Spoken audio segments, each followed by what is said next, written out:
অশান্তির এই পরিস্থিতি, কোথাও শান্তি নাই। যেখানে ছেলের হাতে মা খুন হয়, ছেলের আঘাতে বাবা হত্যা হয়, সেখানে এই দুনিয়ায় আপনার আমার কোনো নিরাপত্তা আছে? নাই। ছেলের হাতে মা খুন হয়ে গেছে, যার হাতে মা সেফ থাকার কথা। গতকাল দেখলাম ছেলের আঘাতে, ছেলে যে হামলা করছে বাবাকে, ছেলের আঘাতে বাবা কি হয়ে গেছে? হত্যা হয়ে গেছে। তো যেখানে সন্তান, যে আপনজন, যে বিশ্বস্ত, যার কারণে বাবা নিজের রক্তকে পানি করে দিয়েছে, সেই মা সেই বাবা ছেলের সামনে নিরাপদ নয়। আর সেখানে আপনি আমি নিরাপদ থাকবো, এটা কখনো ভাবা যায় যায় না। আপনি আমাদের দিকে তাকান, সমস্যা নেই, এগুলো কাজ করুক। তাহলে বর্তমান এই সময়ে এসে অশান্তির সময়ে আমরা শান্তি পাবো কোথায়, এটাই আমরা এখন খুঁজে বেড়াচ্ছি। কথা ঠিক না? তা আমি গতকাল জুমায় বলেছি, একটা গোসল হচ্ছে শরীরের গোসল, আর একটা গোসল হচ্ছে কলবের গোসল। কেন? আপনি বিল্ডিং এর সামান, জিনিস পণ্য দোকানে পাবেন, নিত্য প্রয়োজনীয় পণ্য বাজারে পাবেন, মাছ মাংস আপনি দোকানে খুঁজে পাবেন, কিন্তু শান্তি নামক শব্দ আমার মালিক বলে ঘরে পাওয়া যায় না, বাজারে পাওয়া যায় না, কোটিপতির ঘরে পাওয়া যায় না, আমলার ঘরে পাওয়া যায় না, সচিবের ঘরে পাওয়া যায় না, মন্ত্রীর ঘরে পাওয়া যায় না, রাষ্ট্রপতির ঘরে পাওয়া যায় না, উপদেষ্টার ঘরে পাওয়া যায় না। কেন? আল্লাহ বলে শান্তি এটা আমি আল্লাহ নাজিল করে থাকি। হুয়াল্লাযী আনজালাস সাকিনা, আল্লাহ বলে শান্তি আমি রেখে দিয়েছি, এটা বাজেট দিয়ে ঘোষণা করে দেয় নাই, এটা আমার কুদরতি হাতে জিম্মি আছে। হুয়াল্লাযী আনজালাস সাকিনা, আমি আল্লাহ শান্তি নাজিল করি। কোথায়? সমুদ্রে না, পাহাড়ে না, পাথরে না, সমুদ্রের কিনারায় না, সে ফি কুলুবিল মুমিনিন, যাদের কলবে ঈমান আছে তাদের কলবেই শান্তি নাজিল হয়ে থাকে। বলে আল্লাহ শান্তি নাজিল করে আমেরিকার প্রেসিডেন্টের কলবে না, আল্লাহ শান্তি নাজিল করে কানাডার কোন আধিপত্য ব্যক্তির কলবে নয়, আল্লাহ শান্তি নাজিল করে রাশিয়ার প্রেসিডেন্টের বুকে নয়। আল্লাহ বলে ফি কুলুবিল মুমিনিন, মুমিনের কলবে। সেজন্য ক্ষমতা থাকলে শান্তি থাকে না, বাড়ি থাকলে শান্তি থাকে না, মানুষ থাকলে শান্তি থাকে না। মালিক যারে পছন্দ করছে তার কলবে কি থাকে? শান্তি থাকে। তাহলে কলবটা কার? ফি কুলুবিল মুমিনিন, মুমিনের কলব হতে হবে। এখন আপনি মুমিন কিনা, আমি মুমিন কিনা, আমরা মুমিন কিনা, এটা যাচাই করার দরকার। কেন? আল্লাহ বলে মুমিন হলে তোমার কলবে শান্তি নাজিল হবে। তোমার কলবে যদি শান্তি নাজিল হয়, তুমিও নিরাপদ, তোমার পরিবারও নিরাপদ, তোমার সমাজও নিরাপদ, তোমার কারণে পুরো রাষ্ট্রটাই নিরাপদ হয়ে যাবে। তাহলে আল্লাহ পছন্দ করছে কাদেরকে? মুমিন। মুমিন। এখন মুমিন কি হবে? ওই যে বললাম গোসল দুই প্রকার, একটা শরীর দিয়ে, শরীরে পানি দিয়ে গোসল করা, আর একটা হচ্ছে ইশকে রাসূলের পানি দিয়ে কলবকে কি করানো? গোসল করানো। কেন? কোন কলবটা মুমিন? আল্লাহ বলছে আন-নবিয়্যু আওলা, আমার নবী যদি কাছে হয়, আওলা মানে কাছে, নিকটে। কার নিকটে? আন-নবিয়্যু আওলা বিল মুমিনিন, বিল মুমিনিন, এখানে মুমিন শব্দ আসছে। তাহলে মুমিনের কলবে শান্তি নাজিল হয়। কোন কলব? আন-নবিয়্যু আওলা বিল মুমিনিনা মিন আনফুসিহিম, যার কলবেরও আগে, যার নফসেরও আগে, যার জানেরও আগে রাসূলুল্লাহ আছে, তাকেই মুমিন বলা হয়। তাহলে একটা সংজ্ঞা নিবেন, একটু মিলাবেন কোরআন, তাফসীরুল কোরআন বিল কোরআন, কোরআনের সাথে কোরআনের আয়াত দিয়ে তাফসীর। এখানে আপনাকে আর হাদিসে যেতে হচ্ছে না। হাদিসে গেলে বলবেন সহিহ কিনা, হাসান কিনা, দঈফ কিনা, এখানে যেতে হচ্ছে না। তাফসীরুল কোরআনে বিল কোরআন, কোরআনের আয়াত দিয়ে আল্লাহ নিজেই কোরআনের কি করে দিয়েছেন?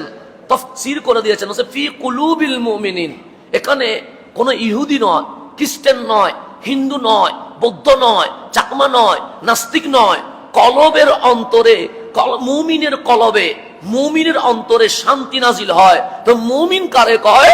সান্নবিয়্যু আওলা বিল মুমিনিন, মুমিন তারে কয় যার মা বাবার চেয়ে, পরিবারের চেয়ে, সন্তান সন্ততির চেয়ে, ব্যবসার চেয়ে, দুনিয়ার চেয়ে, চাকরির চেয়ে এবং নিজের জানের চেয়েও আগে আমার কামলিওয়ালা রসুল এসে গেছে।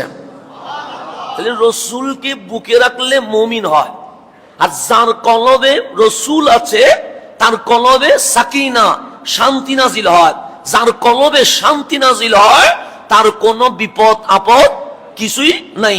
তাহলে ইশকে রসুলের সমুদ্রের পানি দিয়ে কলবকে যদি পরিষ্কার করা যায় তাহলে এই জমিনে কখনো অশান্তি থাকবে। যেমন এটা গীবত না, শিক্ষা নেওয়ার জন্য বলছি। যেই ছেলেটা তার মারে খুন করছে, ও কিন্তু স্কুলের ছাত্র নয়, কলেজের ছাত্র নয়, সে মাদ্রাসার ছাত্র। তার মানে যেখানে সে ইসলাম শিখছে, সে কোরআন শিখছে, ওয়াবিল ওয়ালিদাইনে ইহসানা, সে আবার সাধারণ কোন ইঞ্জিনিয়ার, ডক্টর, লয়ারের ছেলে নয়, সে একজন আলেমেরই ছেলে। কথা ঠিক না?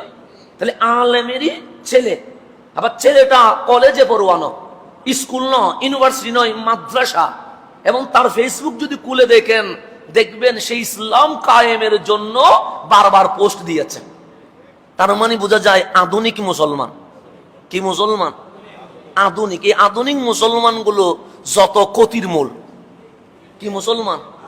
আধুনিক মুসলমান নিজে ইসলাম ধারণ করে না, কিন্তু দেখবেন ফেসবুক, ইউটিউবে ইসলাম কায়েম করে ফেলতেছে।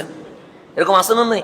আছে। তাহলে আধুনিক মুসলমান, যাদেরকে স্মার্ট মুসলিম বলছেন, ডিজিটাল মুসলিম বলছেন, ফেসবুকে পোস্ট দিতে দিতে হারান বানায় ফেলে, আবার অবৈধ প্রেমও করে। কথা ঠিক না? তাহলে উপরে ইসলামের কথা বলে ভেতরে ইসলাম খুঁজে পাওয়া যায় না। তো আমরা যারা ফেসবুক, ইউটিউব থেকে ইসলাম নেই, দেখবেন ওই সব ফেসবুক বক্তা, ইউটিউব বক্তা 5-6টা বিয়ে করে বসে আছে। 60টা করলে মানতে পারতেন, এখন করি গেছে কয়টা? 5-6টা। কেন? ওই আধুনিক মুসলমান। কি মুসলমান? নিজ ইসলাম কায়েম করতে চায়, কিন্তু নিজে ধারণ করে না, নিজের ভেতরে ইসলাম নাই, মানুষকে ইসলামের দাওয়াত দিতে চায়। এরকম আছে না? নাই?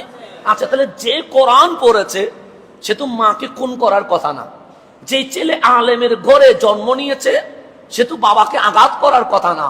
যেই সন্তান মাদ্রাসায় পড়েছে সে তো এই অবৈধ রিলেশনে গিয়ে 500 টাকার জন্য মায়ের গলায় ছুরি চালানো কথা না।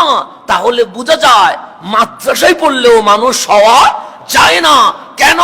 কারণ ওই মাদ্রাসায় পড়তে হবে যেই মাদ্রাসায় আমার কামলিওয়ালার প্রেম আছে। রুটা যদি নিয়ে আপনি পৃষ্ঠা পড়ান, জীবনে কখনো চেঞ্জ হবে না। এটাই আমাদেরকে বুঝতে হবে।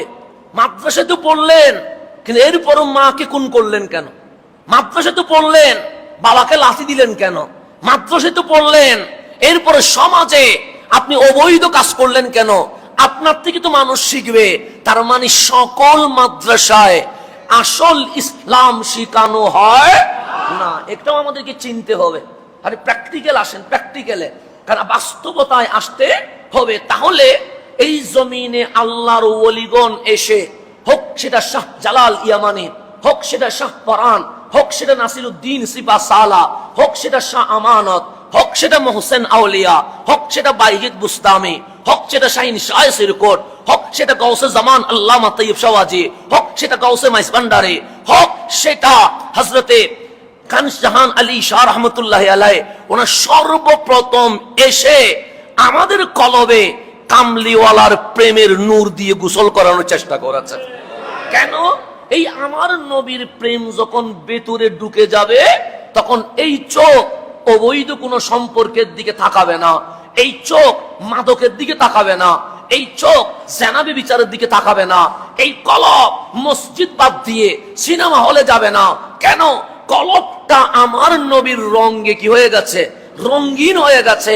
যেই কলব আমার নবীর রঙে রঙিন হয়ে গেছে, তার জীবনটায় আল কোরআনের আলোকে চলতে শুরু হয়ে গেছে। এটা হচ্ছে মূল মেডিসিন। সেই জন্য আমাদের উচিত বর্তমান যুব সমাজকে আমার নবীজির সাথে পরিচিত করে দেওয়া। কার সাথে? কেন আপনি কাউরে না কাউরে মানেন, যেটা সত্য কথা। কারণ মানুষ কাউরে না কাউরে কি করে? অনুসরণ করে। করে কি করে না? আমরা হাজার বললেও দেখবেন এটা চেঞ্জ হবে না।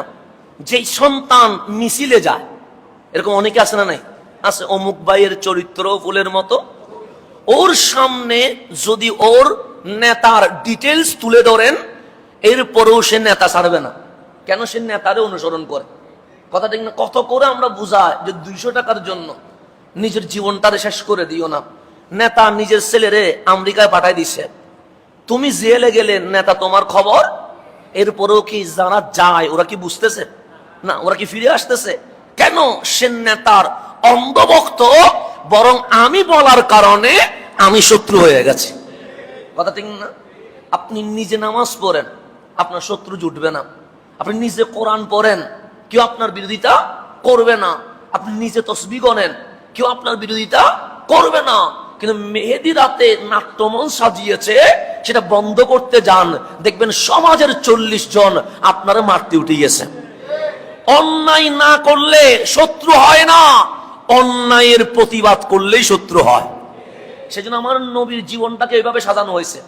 40 বছর আমার রসুল নিজে ইবাদত করেছে, গারে হেরা সিজদায় অবনত আছে। আমার নবীর কোন শত্রু ছিল না। 40 বছর আমার নবীরে মক্কাবাসী বলছে আল আমিন। 40 বছর আমার নবীরে বলছেন আস-সাদিক।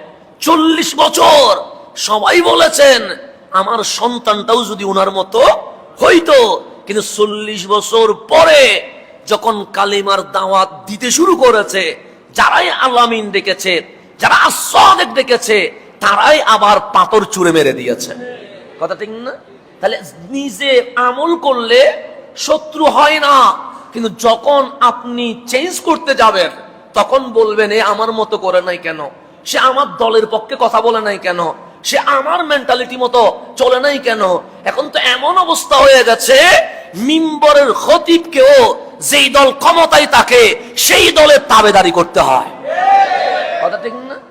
তা আপনি খতিবকে ছেড়ে দিতে হবে, খতিব অন্যায়কে অন্যায় বলতে হবে, খতিব ন্যায়কে ন্যায় বলতে হবে। এরপরে এই রাষ্ট্রে শান্তি আসবে, অন্যতায় কখনো শান্তি আসবে না। সেজন্য ইমাম শাফি রাদিয়াল্লাহু তাআলা ওনাকে বলছেন হুজুর কিয়ামত কখন হবে?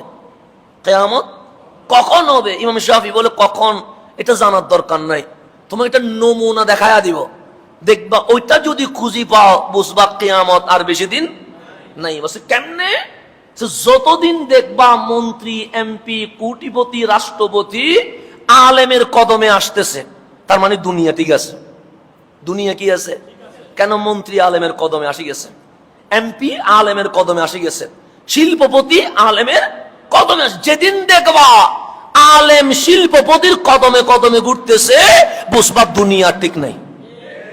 তাহলে আলেম যখন বিক্রি হয়ে যাবে তখন কি হয়ে যাবে? দুনিয়া নড়ে বড়ে হয়ে যাবে, সিস্টেম চেঞ্জ হয়ে যাবে, মালিকের গজব বেড়ে যাবে, কিয়ামত অতি দ্রুত সংগঠিত হয়ে যাবে। সেই জন্য আপনাদের উচিত ইমাম, খতিব, মুয়াজ্জিন যারা আছে ওদেরকে রাজনীতি মুক্ত রেখে, কি মুক্ত? রাজনীতি মুক্ত রেখে অন্যায়কে অন্যায় বলা, ন্যায়কে ন্যায় বলার অধিকার দিয়ে দেওয়া। তাইলে বুঝবেন, তাহলে সংশোধন হইতে পারে। আমার দোষ যদি কেউ না বলে আমি কেমনে সংশোধন হব? নিজের দোষ কি নিজে দেখতে পারবো? কারণ মানুষ মানুষের আয়না। আমার চোখে আমার দোষ দেখি না বলেই তো আমি আপনার পিছনে লাগে। আপনার চোখে আপনি দোষ দেখেন না বিদায় তো আপনি অন্যের দোষ বলেন কেন? আল্লাহ চোখটারে ওইভাবে বানাইছে, একজন মুমিন আরেকজন মুমিনের আয়না। আয়নার মাঝে আয়না দেখা যায় না, আয়নার মাঝে যে দেখে তারে দেখা যায়। তো আপনি যখন আমার দোষ দেখবেন, আমারে বলবেন, আমি যেন সংশোধন হইতে পারি। আমি যখন আপনার দোষ দেখবো, আপনারে বলবো, আপনি যেন সংশোধন হইতে পারবেন। সেজন্য প্রত্যেকটা মিম্বর থেকে যদি অন্যায়কে অন্যায় বলা হয়, দেখবেন আমার সোনার বাংলায় অন্যায় সংশোধন হওয়ার একটা সুযোগের দরজা খুলে যাবে। কথা ঠিক না? এটা আমাদের উচিত। সেজন্য আমাদের উচিত রাজনীতিতে কি না হওয়া, যুক্ত না হওয়া, জড়িত না হওয়া, এটা আমাদের উচিত, আমাদেরও দায়িত্ব। শুধু আপনাদের সব দায়িত্ব আছে সেটা না, আমাদেরও কি আছে, দায়িত্ব আছে। তো এখন আসেন গভীর মনোযোগ, আমি যেদিকে যাচ্ছিলাম সেদিকে চলে যায়। তাহলে আমার কামলিওয়ালা রসুলের সিফাত, গুণ, আমার নবীর অনুসরণ অনুকরণ, এই পানি দিয়ে যদি কলবরে গোসল করানো যায়, আল্লাহ বলে ওই কলবে আমি আল্লাহ শান্তি বর্ষণ করে থাকি। ওই কলবে যখন শান্তি বর্ষণ হবে, তুমি টেনশনে পড়বা না, তুমি ডিপ্রেশনে পড়বা না, তুমি আত্মহত্যার চিন্তা করতে হবে না, তুমি সিগারেট ধরাইতে হবে না, তুমি মদের আসরে যাইতে হবে না, তুমি সিনেমায় যেতে হবে না, তোমার ঘর অটোমেটিক জান্নাতের বাগান হয়ে যাবে। তাহলে আমাদের সাথে কার সম্পর্ক করতে হবে? রসুলে পাকের, আমার সাথে না, রসুলুল্লাহর সম্পর্ক। সেই জন্য আপনি কাউরে না কাউরে মানেন। তাহলে কেউ নেতারে মানে, কেউ কারে মানে? নেতারে। আবার কেউ খেলোয়াড়রে মানে, যারা খেলা পছন্দ করে। আমরা হাজারবার বললে তুমি মুসলমানের ছেলে, ব্রাজিলের পতাকা দিও না, আর্জেন্টিনার পতাকা দিও না, হাজার মাহফিল করে তারপর বিশ্বকাপ আসলে সারা বাংলাদেশে পতাকা ছাড়া আর কিছু নাই। হাজার তো মাহফিল হয়ে গেছে, কিন্তু চেঞ্জ হয়েছে কেন? কেউ না কেউ অনুসরণ করছে। কেউ তাহলে নেতারে অনুসরণ করছে, কেউ খেলোয়াড়রে অনুসরণ অনুকরণ করছে। আবার কেউ দেখবেন ফেসবুক ইউটিউবের অথবা শায়েখ বা বক্তা বা ওয়াইস কে কি করছে, অনুসরণ করছে। যার কাছে আমার বক্তব্য গ্রহণযোগ্য না, তারা যদি জিজ্ঞেস করেন তুমি কার বক্তব্যকে মানো, দেখবেন উনি একজন বক্তা ভিডিও নিয়ে আসবে যে মিথ্যা বললেও বলে এটা সহিহ হাদিসে আছে। কথা ঠিক না? আর আমরা সহিহ বললেও বলে যেটা হবে না, এটা মানি না আমরা। কেন? সে আমাকে পছন্দ করে নাই, সে কাউরে না কাউরে কি করছে, পছন্দ করছে। এরকম লেভেল আছে না নাই? তাহলে পৃথিবীতে মানুষ কাউরে না কাউরে অনুসরণ অনুকরণ করবে, এতে কোনো সন্দেহ।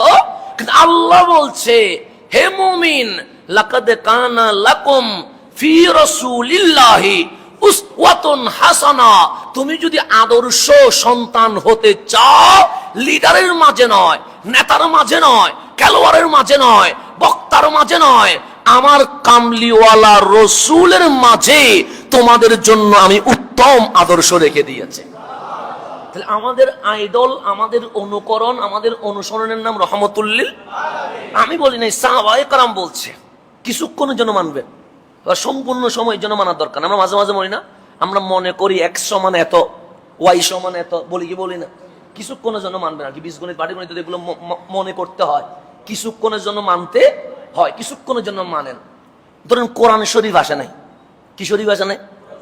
বাবা আদম আলাইহিস ইসলামের জামানা থেকে ঈসা আলাইহিস ইসলামের জামানা পর্যন্ত কোরআন শরীফ আসছে, মানি নেন কিছুক্ষণের জন্য কোরআন শরীফ আসে নাই, আসছে রহমতুল্লিল। কোরআন তো আসবে, এতে কোনো সন্দেহ। কিছুক্ষণের জন্য মেনে নিলাম কোরআন আসে নাই, আসছে শুধু রহমতুল্লিল। তো ইসলাম কি প্রচার হবে? ইসলাম কি কায়েম হবে? ইসলাম কি প্রতিষ্ঠা হবে? সাহাবায়ে কেরাম বলছে, আল কোরআন যদি নাযিল না হয় সমস্যা নাই, পুরা বিশ্বে ইসলামের বিজয়ের পতাকা উঠবে। কেন? যে তোমার নবীর চেহারা এত সুন্দর, ওই চেহারা দেখলে অটোমেটিক কালিমা বের হয়ে যায়।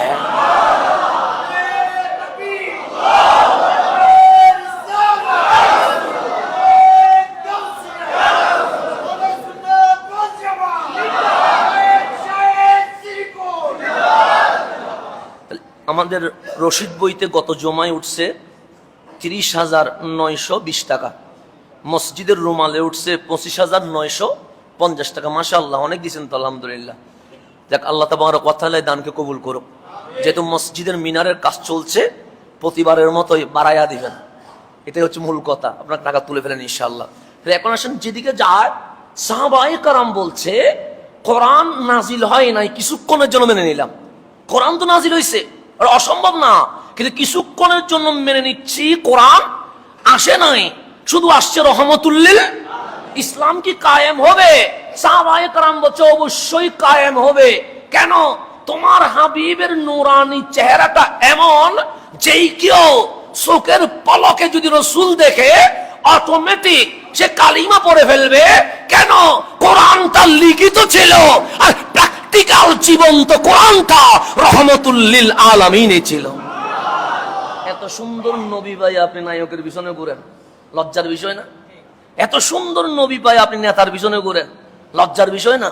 এত সুন্দর রসুল পেয়ে আপনি অমুক তমুকের স্লোগান দিতে গিয়ে আমার নবীর শানে বেয়াদবি করেন, এটার চেয়ে বড় লজ্জাকর এই জমিনে আর কিছু হতে পারে?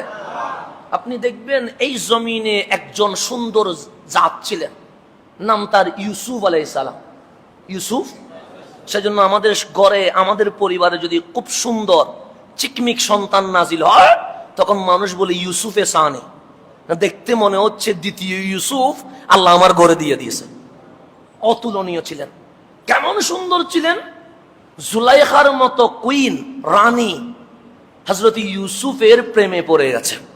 কেমন সুন্দর! রানীদের সুখ তো থাকবে উপরে, কিন্তু ইউসুফ আলাইহিস সালামকে আল্লাহ ওই সিস্টেমে ঘরের খাদেম হিসেবে নিয়ে আসছে, কিন্তু সুখ চলে গেছে কোন দিকে? ইউসুফের দিকে। চতুর্দিকে মানুষ বলছে মন্ত্রীর স্ত্রী ঘরের গোলামের প্রেমে পড়ে গেছে। একটা লজ্জাকর বিষয় এবং এটা অসম্মান মানহানিকর বিষয়। চতুর্দিকে যখন প্রচার হয়ে গেছে সবাই সিসি করছে কারে? জুলাইখারে। জুলাইখা বলছেন আমি কেমনে পাগল হইলাম, এটা প্র্যাকটিক্যাল বুঝাইতে হবে, মাহফিল করে বোঝানো যাবে না, কারণ মাহফিল করে বুঝাইতে গেলে আবার আর ঝামেলা পড়ে যাবো। কে? জুলাইখা বলতেছেন। তো জুলাইখা বলছে তোমরা একটা কাজ করো, মিশরের সবচেয়ে সুন্দরী রমণী গুলারে এক করে দাও। কোন রমণী? যাদের জন্য হাজারো যুবক আগে থেকে পাগল হয়ে আছে। মিশরের নারীরা আবার খুব সুন্দর এখনো, বর্তমানও। সেই জন্য অনেকে মিশরের নারীদেরকে নিয়ে কবিতাও লিখতে দেখেছি আমি। মানে অনেক সময় মানুষ কি লিখে? কবিতা লেখে প্রেমে, আবেগে, আগ্রহে, যত কিছু হোক। তা আমরা দেখেছি মিশর আল আজহারে অনেক বাঙালি স্টুডেন্টকে মিশরের নারী নিয়ে কি লিখতে। কারণ অনেক কবিও তো যায় মিশরের মধ্যে, যায় না এরকম? কারো কাছে কবিতার কি থাকে, মানে আগ্রহ থাকে, কারোর কাছে গদ্যের আগ্রহ থাকে, পদ্যের আগ্রহ থাকে, এরকম অনেকে আছে না? নাই আছে। মিশরের রমণীরা এখনো সুন্দর, তখনের জামানা না, এখনো সুন্দর। তাহলে এই মিশরের সুন্দরী রমণী এমনিতে সুন্দর। জুলাইখা বলছে যাদের জন্য হাজারো টকবগে তরুণ পাগল, এরকম রমণীদেরকে কি করে ফেলো, বাছাই করে এক করে ফেলো। তো জুলাইখা যেহেতু কুইন ছিলেন, রানী ছিলেন, সেই জামানার সকল সুন্দরী রমণীগুলাকে এক করলেন, হাতের মধ্যে একটা কমলা ধরাই দিছেন আর একটা ছুরি দিয়ে দিছেন যে এটা রাখো, এটা কি করো, রাখো, তবে এটা হাত দিয়ে আবার কাটিয়ে এখন খাইও না, আমি মেহমানদারি করব, তবে এখন না। তো আমি ইউসুফকে ডাকবো, ইউসুফ তোমাদের চোখের সামনে হেঁটে যাবে, তখন তোমরা কি শুরু করবা? কাটা শুরু করবা। তো কত ছেলে যায় আর আসে, সমস্যা কি? যাবে, আমি হামে কমলা খেয়ে ফেলবো, কথা ঠিক না? তো এরকম হয় কি হয় না? হয়। জুলাইখা মাঝখানে বসে গেছে, মিশরের রমণীদেরকে গুল করে বসাইছে। তখন ইউসুফ আলাইহিস সালামকে বুঝাই বলছে, ইউসুফ আমার মান ইজ্জত নিয়ে টানানি হচ্ছে, তুমি জাস্ট নেকাবটা করবে। এত সুন্দর ছিলেন, পুরুষ হইয়া কি পড়তে হইতো? নেকাব পড়তে হইতো। পুরুষ হইয়া, নারী নেকাব পরে না, আর ওনাকে নেকাব পরে রাখতে হয়, কেন? সুন্দর বিদা। তো ইউসুফ একটু নেকাবটা খুলতে হবে। ইউসুফ আলাইহিস সালাম কিছুক্ষণের জন্য মেনে নিছেন। তো ঢুকলেন, নেকাবটা খুললেন। কেমন জামালিয়ত ছিল, কেমন সৌন্দর্য ছিল! মিশরের সুন্দরী রমণী যাদের জন্য হাজার নওজওয়ান পাগল, কমলা কাটতে গিয়ে কখন যে হাত কেটে ফেলেছে এটাও বুঝতে। ইউসুফ চলে গেছে, দুনিয়ার হোশ ফিরে এসেছে, হাতের দিকে তাকায়া দেখে কমলা দুই ভাগ হয়ে পড়ে গেছে, হাত থেকে ফোঁটা ফোঁটা রক্ত বের হচ্ছে। কিরে রক্ত হয়ে পড়লো কেন? তখন জুলাইখা বলে, এখন বুঝে নাও, একবার দেখি কমলা কাটতে গিয়ে হাত কেটে ফেলেছো, আর যাকে আমি প্রতিদিন দেখি, আমি জুলাইখার কি অবস্থা হচ্ছে। সেই ইউসুফ আলাইহিস সালামের জামালিয়ত যারা দেখেছে, আম্মাজান আয়েশা সিদ্দিকা তাহেরা রাদিয়াল্লাহু তাআলা আনহা বলছে, যেই ঝলক আমি রহমতুল লিল আলামিনের চেহারায় ওয়াদহাতে দেখেছি, ওই মিশরের রমণী যারা ইউসুফকে দেখে হাত কেটে ফেলেছে, তারা যদি আমার নবীর চেহারায় আনোয়ার দেখতো, হাত নয় কখন যে গর্দান কেটে ফেলতো, এটাও তারা বুঝতে পারতো না। এটার নাম রহমতুল লিল আলামিন। তো এই নবীর সাথে আমাদের সম্পর্কের দরকার আছে না? নেই? আছে। যত বেশি মজবুত হবে তত বেশি শান্তি, যত বেশি মজবুত হবে তত বেশি প্রশান্তি, যত বেশি মজবুত হবে টেনশন চলে যাবে, যত বেশি মজবুত হবে দুনিয়ায় কোনো অশান্তি তা দেবে না। সৈয়দুনা আব্দুল্লাহ ইবনে ওমর রাদিয়াল্লাহু তাআলা আনহু, উনি পা মুবারক দেবে গেছে কোথায়, মাটিতে, কষ্ট পাচ্ছে, পা উঠতেছে না। তখন পাশের মানুষ বলছে, প্রিয়জনের নাম ধরে ডাক দাও। আপনি আমি ওইলে বউয়ের নাম ধরে ডাক দিতাম, কথা ঠিক না? হয়তো মায়ের নাম ধরে ডাক দিতাম, বাবার নাম ধরে ডাক দিতাম, কিন্তু সৈয়দুনা আব্দুল্লাহ ইবনে ওমর বলছেন, ইয়া মুহাম্মাদা, হে আমার হাবিব, আপনার চেয়ে প্রিয় আমার আর কেউ। বলতে দেরি পা সুস্থভাবে নেমে বের হয়ে গেছে। এটার নাম রহমতুল্লিল। তো সৈয়দুনা আলী কাররামাল্লাহু ওয়াজহা বলছেন, যেহেতু জুমার দিন সময় খুবই সংক্ষিপ্ত, এরকম বলতে গেলে আমার নবীর সিফাত আওসাফ কখনো শেষ হবে না। ওই চেহারাই ওয়াদ্দুহা এত সুন্দর ছিল, মক্কার মানুষ পাগল হয়ে যেত, কিন্তু আবু জেহেল, আবু লাহাব, উতবা, সাইবার ভয়ে আসতে পারতো না। মদিনার নারী পুরুষ, ইহুদি, এরপর আমার নবীরে দেখার জন্য পরিবারের চাপ থাকার পরেও গোপনে এসে রসুল দেখতেন। এত সুন্দর ছিল, বিধর্মী হলো, কামলিওয়ালাকে একবার দেখার জন্য পাগলের মতো হয়ে যেত। একবার যে কদমে চলে এসেছে, ওই কদম মরণ পর্যন্ত ছাড়তে পারে নাই। এটার নাম রহমতুল্লিল। আন আলী রাদিয়াল্লাহু তাআলা, সাইয়্যিদুনা মাওলা আলী কাররামাল্লাহু ওয়াজহা। মাওলা আলী দিয়ে শুরু করলাম কেন?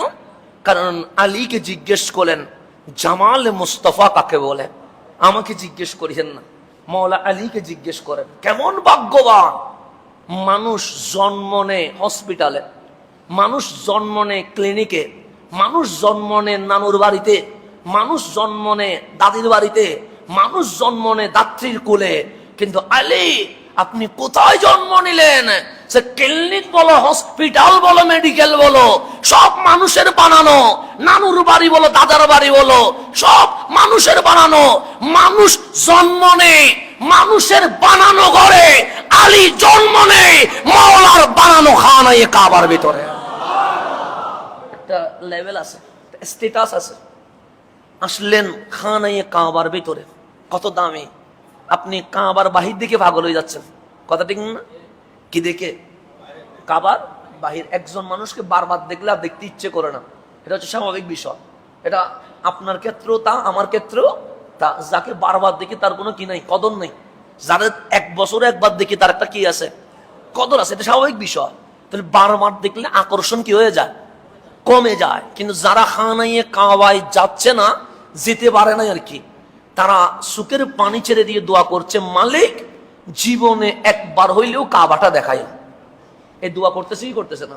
করতেছে। একটু খানায়ে কাবার গিলাপটা মুখের মধ্যে লাগাবো, হাজরে আসওয়াদটা চুমু দিব, খানায়ে কাবার দরজাটা জড়িয়ে ধরবো, তোমার ঘরের সামনে তোমার গদ দেখে দেখে লাব্বাইক আল্লাহুম্মা লাব্বাইক বলবো। এরকম দোয়া হাজারো মুসল্লি করতেছে কি করতেছে না? করতেছে। অনেকে আমার উপরে গিয়েও দোয়া চাই, হুজুর একটু কাবা দেখার দোয়া, সবচেয়ে গম্ভীর দেখে লাব্বাইক ইয়া রাসূলুল্লাহ বলার দোয়া। এই দোয়া মানুষ করছে কি করছে না? কিন্তু সে যতটুকু পাগলামি করছে, তার চেয়ে বেশি পাগলামি করছে যে একবার কাবা দেখে এসেছে। তার পাগলামিটা কি হয়ে গেছে? আর যে 2 বার গেছে তার আরো বাড়ি গেছে, যে 3 বার গেছে তার আরো বাড়ি গেছে, যে 10 বার গেছে আরো বেড়ে গেছে। সেই জন্য যারা হজে আগে যাইতো দেখবেন 34 বার চলে গেছে, 40 বার চলে গেছে। কেন? একবার যে দেখে, আল্লাহ বলে মাসাবাতান লিন্নাস, কাবা দেখার সেই চক্ষু বারবার কাবা দেখতে চায়, এরপরেও কাবা দেখার স্বাদ তার মিটে না, মরণ পর্যন্ত সে কাবা দেখতে চায়। এটার মধ্যে একটা আকর্ষণ আছে না? নেই? আছে। সেই জন্য রমজান আসলে মানুষ চলে যায় কোথায়? উমরায়। সময় পাইলে মানুষ চলে যায় উমরায়। রবিউল আউয়াল আসলে মানুষ চলে যায় উমরায়। একটু ফ্রি টাইম পাইলে মানুষ চলে যায় কোথায়? কেন? কাবা দেখলে মন শান্তি হয়, রওজা মুবারক দেখলে কলব কি হয়? শান্তি হয়। এরকম আছে না? নাই? যাতে আমরা খানায়ে কাবার ভিতর দেখি নাই। আগে, আজকে থেকে 100 বছর আগেও ভিতরে দেখার কি ছিল? সুযোগ ছিল। ইবনে বাতুতা, যিনি 700 বছর আগের মানুষ, কয়শো বছর, উনি রেহলায়ে ইবনে বাতুতা সেখানে লিখতেছেন। উনি বাংলাদেশেও আসছে। কে? ইবনে বাতুতা, অনেক বড় ইতিহাসবিদ, যার কথাগুলো, লেখাগুলো আমাদের জন্য রেফারেন্স, আমাদের জন্য দলিল। সেই জন্য যদি বলি রেহলা ইবনে বাতুতাতে এরকম আছে, মানুষ মানে। কেন? ইবনে বাতুতা উনি গ্রহণযোগ্য মানুষ, উনি বাংলাদেশেও আসছে, উনি রেহেলা ইবনে বতুতাতে লিখতেছেন, শাহজালাল ইয়ামানি সিলেটে, আমি আসছি চট্টগ্রাম বন্দরে। এক তখন তো মোবাইল নাই, মোবাইল আছে, লাইভ দেওয়ার কোন সিস্টেম আছে? যেন আমি এখান থেকে চট্টগ্রামে যাব, একটা পোস্ট দিয়ে দিলাম যে জুমার নামাজ আদায় করে আজকের মাহফিল চট্টগ্রামের এই জায়গায়। তাহলে মানুষ জানিয়ে গেছে হুজুর ঢাকা থেকে মাহফিলে যাবে কোথায়? চট্টগ্রামে। তো ইবনে বতুতা তখন পোস্ট দেওয়ার কোন সুযোগ আছে? নাই। 700 বছর আগে। তো ইবনে বতুতার রেহলা ইবনে বতুতার মধ্যে লিখছে, আমি চট্টগ্রাম বন্দরে নামলাম, হঠাৎ দুজন মানুষ এসে বলছে, আপনি কি ইবনে বতুতা? তো মোবাইলে ফেসবুক থাকলে না বলবে আপনি কি হাসান আজহারি, ইউটিউবে ভিডিও থাকলে মানুষ জিজ্ঞেস করবে আপনি কি হাসান সাহেব। কিন্তু তখন তো ইউটিউবের ভিডিও নাই, তখন তো ফেসবুকে কোনো ছবিও নাই, কিন্তু দুজন মানুষ বলছে আপনি কি ইবনে বতুতা? উনি বললেন কেমনে চিনলা? চিনি নাই। তো কেমনে নাম বললা? সিলেটের এক দরবেশ আছে শাহজালাল, উনি আমাদেরকে পাঠিয়েছে আপনাকে মেহমান করে সিলেটে নিয়ে যাওয়ার জন্য। দেখেন নেটওয়ার্ক কাকে বলে, দেখেন ওনাদের নেটওয়ার্ক। ফেসবুকের নেটওয়ার্কে মিথ্যা কথা আছে, আছে না? গতকাল দেখতেছি মাহাতির মোহাম্মদরে মারি ফেলছে, কোথায়? ফেসবুকের মধ্যে। ফরেস্ট কালকে দেখতেছি উনি জিন্দা আছে। তাহলে মারতেও দেরি নাই, জিন্দা করতেও কি নাই, দেরি নাই। আমিও কয়েক জায়গায় ইন্নালিল্লাহ পড়ে ফেলছি। তো পরে দেখতেছি কালকে উনি সুস্থ আছেন এবং কি আছেন, বাঁচি আছেন। তো এই যে ফেসবুক, কখনো মানুষ মারি ফেলতেছে, কখনো মানুষ কি করে ফেলতেছে, জিন্দা করতে ফেলতেছে। এই যে 2 মাস আগেও নাকি একজনকে ইয়াতে লিখছে মারা গেছে, তা নাইও লেখা হয়ে গেছে, এ 4 দিন ঘরের মধ্যে যাইয়া পৌঁছে গেছে। তো এইরকম যদি ফেসবুকে কখনো মারে, কখনো কি করে, তো এরকম যদি 3 মাস আগে মারে, পরে মুর্দা যদি ঘরের মধ্যে যায়, ঘরের অবস্থা কি হবে? যে এই কবর থেকে উঠি চলে আসে, তো মানুষ ফালাই চলে যাবে না? তো ফেসবুকের মধ্যে সত্যও আছে, মিথ্যাও আছে, আছে না নাই? আছে, বেশিরভাগই মিথ্যা। প্রায় 90% কি ইহুদিদের বানানো জিনিস কি আর সত্য হইতে পারে না? তো এগুলোতে মিথ্যাই হবে। প্রায় 90% গুজব ছাড়া আমি সত্য খুঁজি পাই না, যেটা সত্য কথা। তো আপনারাও এইসব বিশ্বাস না করে, সেদিন ইসলাম বলছে যাচাই বাছাই করতে হবে। কি করতে হবে? আপনার ব্যাপারে আমি একটা কথা শুনছি, আমার উচিত ডানে বামে না গিয়ে আপনার কাছে যাওয়া। আপনি আমার ব্যাপারে শুনছেন, আপনার উচিত ডানে বামে না গিয়ে কার কাছে আসা। তাহলে অনেক সমস্যার সমাধান নিমিষেই কি হয়ে যাবে, শেষ হয়ে যাবে। সেজন্য ফেসবুক, ইউটিউব এগুলো ফিতনার আকরা। এগুলাতে যত বেশি কি থাকবেন, সেফ থাকবেন, তত বেশি ভালো। আর এগুলো দিয়েছে এই কারণে যেন মুসলিম উম্মাহ মধ্যে ফিতনা বাড়ে আর তারা যেন বিশ্ব বিজয় করতে পারে। সেজন্য দেখবেন মুসলমানের ছেলেরা সারাক্ষণ ফেসবুকের মধ্যে। আমিও ফেসবুকের মধ্যে, আপনিও কোথায়? ফেসবুকের। কেউ কেউ দেখবেন সারাক্ষণ গেমসের মধ্যে, কেউ কেউ দেখবেন সারাক্ষণ কার্টুনের মধ্যে, কেউ কেউ দেখবেন সারাক্ষণ সিরিয়ালের মধ্যে। এর মধ্যে আমাদের জীবন চলে যাচ্ছে। আর তারা যারা আমাদেরকে এগুলো দিয়েছে, তারা চাঁদ গ্রহে নেমে গ্রহ উপগ্রহের গবেষণা শেষ করতেছে। কথা ঠিক না? তা আমাদের উচিত এগুলো একটু বোঝা, মেন্টালি ভাবে এগুলোকে প্রস্তুত নেওয়া। যত বেশি অ্যাভয়েড করতে পারবেন তত বেশি ভালো। আল্লাহ যেন আমাদেরকে ভালোটা বুঝার তৌফিক নসিব করে। এখন গভীর মনোযোগ। তাহলে আমরা কাবা দেখি, কি দেখি? কাবা খানায় কাবা যত বেশি দেখবো তত বেশি কি লাগে, ভালো লাগে। যদি বলতো কাবায় থাকার সুযোগ আছে, আমি মনে করি এখানে প্রত্যেক মুসল্লি খানায় কাবার পাশে একটা ঘর বানাই ফেলতো। কথা ঠিক না? বাস্তব। আমি হইলে আমি বানাতাম, আমিও বানাইতাম। আপনি হইলে আপনিও বানাইতেন খানায় কাবা। তো বিশ্ব দেখে কাবা, বিশ্ব কাবার দেওয়াল দেখে, বিশ্ব কাবার চাদর দেখে, বিশ্ব হাজরে আসওয়াদ দেখে, বিশ্ব জমজম দেখে, বিশ্ব মাকামে ইব্রাহিম দেখে। রেহেলা ইবনে বতুতার মধ্যে বলছে প্রতি শুক্রবার ইয়মুল জুমা বাদা সালাতিল জুমা, জুমার নামাজের পর খানায়ে কাবার দরজা খুলে দেওয়া হইতো। প্রত্যেক মানুষ খানায়ে কাবার ভেতর জিয়ারত করতে পারত, ভিতরে 2 রাকাত নামাজও পড়তে পারত। এই সুযোগ এখন আছে না? উনি আরেকটা বলছেন, বলছে শুধু জুমার দিন না, যেদিন 12ই রবিউল আউয়াল আসবে সেই দিন মিলাদুন নবীকে উপলক্ষ করে সারাটা দিন, এখানে কিন্তু শুধু জুমার নামাজের পর আসরের আগ পর্যন্ত, তার মানে 2-1 ঘন্টা, কিন্তু 12ই রবিউল আউয়াল সকাল থেকে সন্ধ্যা পর্যন্ত মিলাদুন নবী উপলক্ষে খানায়ে কাবার দরজা খুলে দেওয়া হইতো। এটা আমি বলছি না, এটা রেহেলা ইবনে বতুতা বলছে। কয়শো বছর আগে? 700 বছর আগে। 700 হলে আরো বেশি হয়ে যাবে, উনি 700 হিজরির দিকে মারা গেছেন, তাহলে আরো বেশি হবে, প্রায় 800-র উপরে হয়ে যাবে। তাহলে উনি বলছে, আমি বলি নাই, যে মিলাদুন নবীকে উপলক্ষ করে 12ই রবিউল আউয়াল সারাদিন, 1 ঘন্টা না 2 ঘন্টা না, সারাদিন খানায়ে কাবার দরজা কি থাকতো, কি উপলক্ষে? এই যে মিলাদুন নবী উপলক্ষে। আজকেও যারা মিলাদুন নবী খুঁজি পায় না, ইবনে বতুতা বলে আজ থেকে 800 বছর আগে আমি খানায়ে কাবার ভেতরেও মিলাদুন নবী পাইছি, বিশ্বের যত জায়গায় গেছি আশুরাও পাইছি, ঈদুল আদহাও পাইছি, ঈদুল ফিতরও পাইছি, সাথে সাথে ঈদে মিলাদুন নবীও খুঁজি পাইছি। তো ওনারা খুঁজি পাইছে, আমরা খুঁজি পাই নাই, দুষ্কার না? ওনারা খুঁজি পায়, আমরা কি পাই নাই? দুষ্কার। এখন আপনি কি ইবনে বতুতার দোষ দিবেন না আমার দোষ দিবেন, আমি নিজেও বুঝতেছি না। ওনারা খুঁজি পেয়ে গেছে কয়শো বছর আগে? 800 বছর আগে। এখন খানায়ে কাবার ভেতরে যাওয়ার আর কোনো সুযোগ নাই, তখন ছিল, এখন নাই, বিভিন্ন কারণে নাই। তো আমরা কাবার বাহিরে দেখি, কোন দিকে দেখি?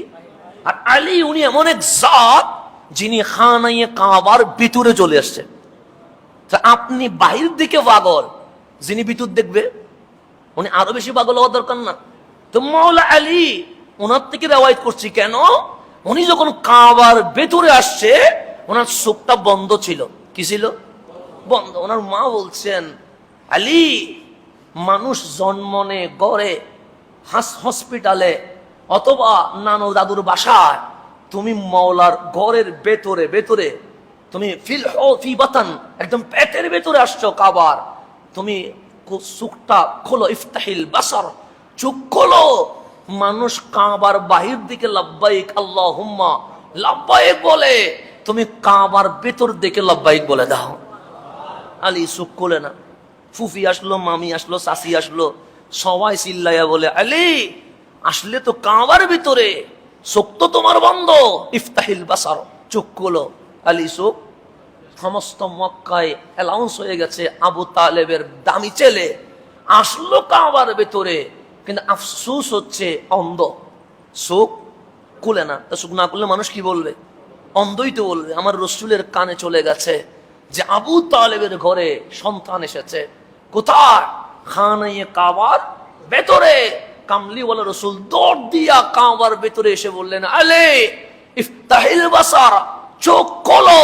যেই আলী এতক্ষণ চোখ খুলে নাই, সেই আলী কামলিওয়ালার আওয়াজ শুনে চোখ খুলে কাবা দেখে নাই, মা দেখে নাই, বাপ দেখে নাই, চাচি মামি ফুফি দেখে নাই, ওই চোখ খুলে সর্বপ্রথম রহমতুল লিল আলামিনকে দেখে ফেলেছেন। আলী এতক্ষণ চোখ বন্ধ করলা কেন? আলী বলতে, সবাই কাবা দেখে, আমি তো আসছি কাবার ভেতরে, আমি কাবা দেখলাম না, আমি কাবারও কাবা কামলিওয়ালা রসুলকে দেখে ফেলেছি। তাহলে ওনার চেয়ে বেশি কেউ বুঝবে নবী সম্পর্কে? যিনি কাবার ভিতরে এসে কাবা না দেখে কাকে দেখতেছেন? রহমতুল্লিল। উনি বলছেন, কলা সাইয়্যিদুনা আলী কাররামাল্লাহু ওয়াজহা বলছেন, লাম ইয়াকুন রাসূলুল্লাহ সাল্লাল্লাহু আলাইহি ওয়াসাল্লাম বিত্তাবিল ওয়ালা বিল কাসির। আমার নবী লম্বাও ছিলেন না, আবার বাটিও, অতি বেটেও ছিলেন না, অতি লম্বাও। বেশি লম্বা হইলে জিরাফের মতো লাগে, কথা ঠিক না? আর বেশি বাটি হইলে দেখতে সুন্দর লাগে না। তো অতি লম্বাও নয়, অতি বাটিও নয়, তার মানে কি? মাঝারি সাইজ, মধ্যম চাষ। তাহলে আমার রসুল দেখতে অতি লম্বাও নয়, কিন্তু অতি, এখন কতটুকু হবে? একটা আছে না, লম্বা ফিট আছে না, যে আপনি কত বলছে, আমি 5 ফুট 4 ইঞ্চি, আপনি কত, আমি 6 ফিট, এরকম ফিট আছে না? নাই, আছে। তা আমার রসুল অতি লম্বাও নয়, আবার অতি, তাহলে কতটুকু হবে? কয় হাত হবে?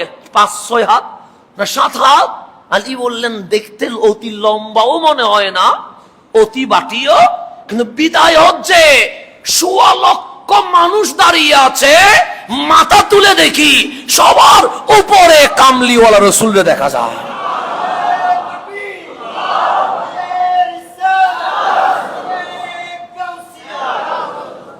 তার উপর বলছেন, তাহলে দেখতে অতি লম্বাও মনে হয় না, আবার অতি বাটিও, কিন্তু 1400 মানুষের সামনে দাঁড়াইলে সবার উপরে কারে দেখা যায়? রহমতুল্লিল সোয়া লক্ষ মানুষের মাঝখানে দেখলে সবার উপরে দেখা যায় আমার কামলিওয়ালার মাথা মুবারক ঝুলতেছে। তাইলে কেমন সাইজ এটা বলার কোনো সুযোগ নাই। তারপর বলছে শাজনাল কাফাইনি ওয়াল কাদামাইন, ওনার দুই হাত দুই পা ছিল মাংসাল। দুই হাত দুই পা কি ছিল? মাংসাল ছিল। তারপর বলছেন দাখামার রাস, মাথাটা একটু বৃহৎ আকারের ছিল, মানে মাথা ছোট না, কি ছিল? বড় ছিল। তারপর বলছেন দাখামাল কারাদিসে তবিলাল মাসরুবা, তারপর বলছে মাথা তো বড় আকারের ছিল, হাড়ের গ্রন্থিসমূহ ছিল স্থূল এবং শক্তিশালী। কি ছিল? শক্তিশালী। এরপর বলছে যে আমার রসুলের বক্ষ থেকে শুরু করে নাভি পর্যন্ত একটা প্রলম্বিত ফুরফুরে পশমের একটি রেখা ছিল। এটা কি ছিল? মানে রসুলের বাপের লুম ছিল কি থেকে? বক্ষ থেকে নাভি পর্যন্ত। এরপর বলছেন ইজা মাশা তাকাফফুআন, যখন উনি হাঁটতেন রাস্তা দিয়ে সম্মুখের দিকে ঝুঁকে যাইতেন। সম্মুখের দিকে হইতেন মানে এইভাবে চলতেন না, এটা হচ্ছে সিনা বড় করে চলা, এরকম না। এভাবে করে থাকানো, এরকম না। মাথা সামনের দিকে কি করতেন? কাআন্নামা ইন হাত্তা মিন সাবাবিন, যেন মনে হচ্ছে রাস্তায় ডাল বিশিষ্ট গাছ আছে। মানে ডাল ফালার কারণে মানুষ যেরকম কি হয়ে যায়, মাথাকে নিচু করে ফেলে, অথচ রাস্তার মধ্যে কোনো ঢাল নাই। কিন্তু কামলিওয়ালা যখন চলতেন মাথাটা সামনের দিকে কি করতেন? কেন? সুখ দিয়ে যেন ইফতিজিং না হয়। আর উপরে এইভাবে করে চললে অহংকার প্রকাশ হয়, যেন অহংকার প্রকাশ না হয়, নম্রতা প্রকাশ হয়। তাই মওলা আলাইহিস সালাম আরা কাবলাহু ওয়ালা বাদাহু মিসলাহু, আমার নবীর মতো আগে এবং পরে আমি আর কাউকে কখনো দেখি নাই। অনলি ওয়ান, অনলি কত? ওয়ান। আল্লাহ শুধু এক পিস করে বানাইছে।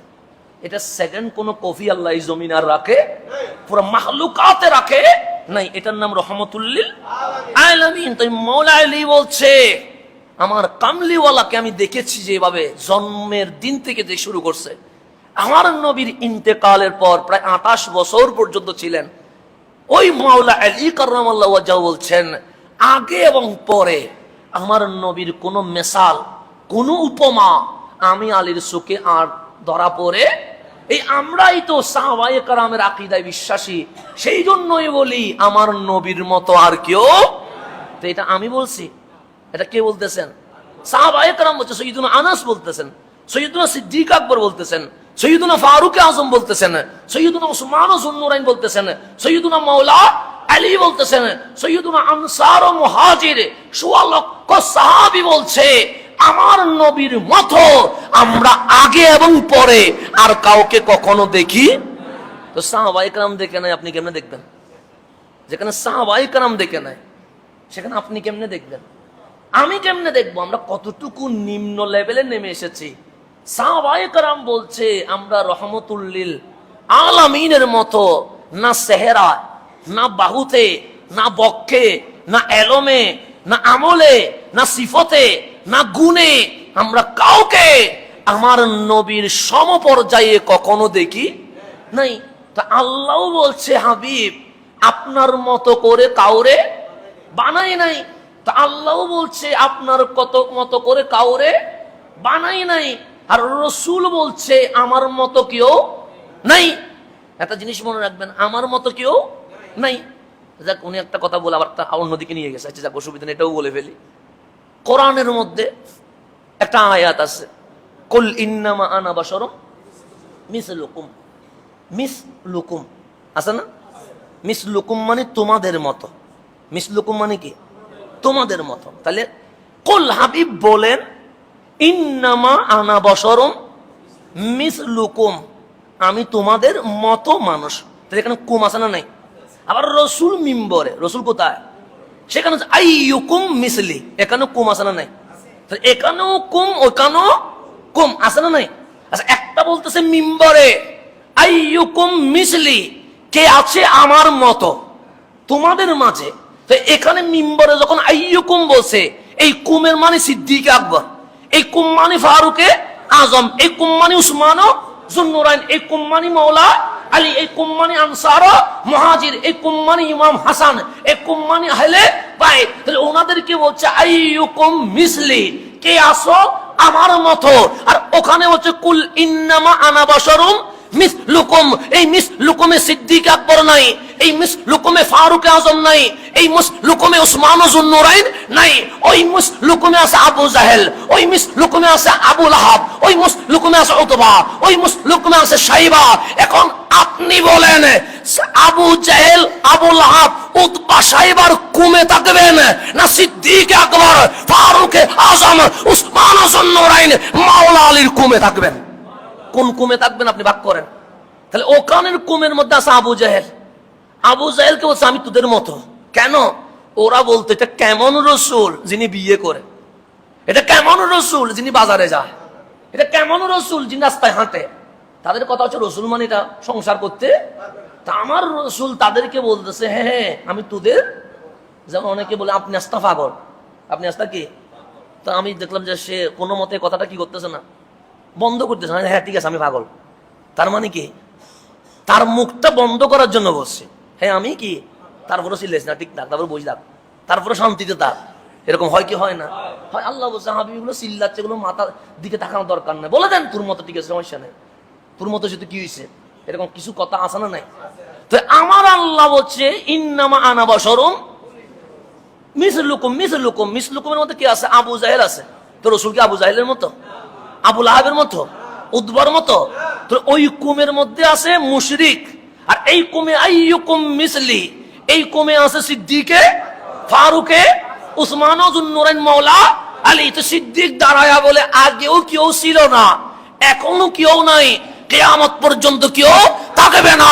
আমরা মসজিদে নববীর কুম নিয়ে বললাম আমার নবীর মতো কেউ নাই। আর বাতিলরা আবু জাহেল, আবু লাহাবের কুম নিয়ে বলছে রসুলের মতো তারাও নাকি। তাহলে বুঝে গেলাম উম্মতের মধ্যে দুই পাঠ হয়ে গেছে। এক উম্মত সিদ্দিক, ফারুক, উসমান, মাওলা আলীর কুমে চলে গেছে, আর উম্মত নামদারি আবু জাহেল, আবু লাহাব, উতবা, শাইবার কুমের মধ্যে চলে গেছে।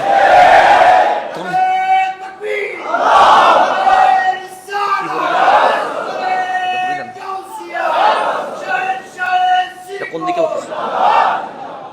তাইলে কম কয়টা হয়ে গেছে? দাড়িওয়ালা টুপিওয়ালা ওনারা তো আবু জাহেলের কমে যাওয়ার কথা না, সিদ্দিক আকবরের কমে আসার কথা ছিল। তো আমি চিন্তা করি তুমি কেন ওই কমে ডুব দিলা? কথা ঠিক না? আবু জাহেলের কমে ডুব দিয়ে দিলা, উতবার কমে ডুব দিয়ে দিলা, শাইবার কমে ডুব দিয়ে দিলা। ওই কমে ডুব দিলে উঠা যায় না। কেন? ওইগুলার আমার নবী ধরে বদরের এক অনাবাদী কুফের ভিতর ঢুকায়া বলছেন ওদের উপর আগেও লানত হয়েছিল, কিয়ামত পর্যন্ত লানত হইতে থাকবে। তাহলে ওই কমে যারা ডুব দিবে লানত কি পর্যন্ত চলবে? সেই জন্য এগুলার কোনো আগামাথা ঠিক নেই। আগামাথা কি নেই? সকালে বলে একরকম, বিকেলে বলে আর কোনটাতে চলে গেছে? আবু জাহেলেরটাতে। আমরা আইয়ুকুম সিদ্দিক আকবরের কমে চলে আসছি, ফারুক আজমের কমে চলে আসছি, উসমান যুন্নুরাইনের কমে চলে আসছি, মাওলা আলীর কমে। সেই জন্য আমাদের সকালের কথা যেরকম, বিকেলের কথাও ফতোয়া কয়টা? একটা। আমার হুজুরের জন্য মাজার জিয়ারত জায়েজ, আর ওনার জন্য জায়েজ নয় এরকম বলি না, ফতোয়া একরকম। আমরা জায়েজ যেটা বলছি, আগেও বলছি, এখনো বলছি, গলার উপর ছুরি রাখলেও তারপরও বলবো জায়েজ। আমরা অবস্থা বুঝি ফতোয়া দেব না। সেন আমরা কোনটাতে ঢুকিয়ে গেছি? সিদ্দিক আকবরের কমে। তো মুসলমানের ছেলে ওই কমে কেন যায় আমি বুঝি না। আমার মাঝে মাঝে বুঝে আসে না কুমেটাতে যায় কেন? কুম তো এটাতে আসার কথা।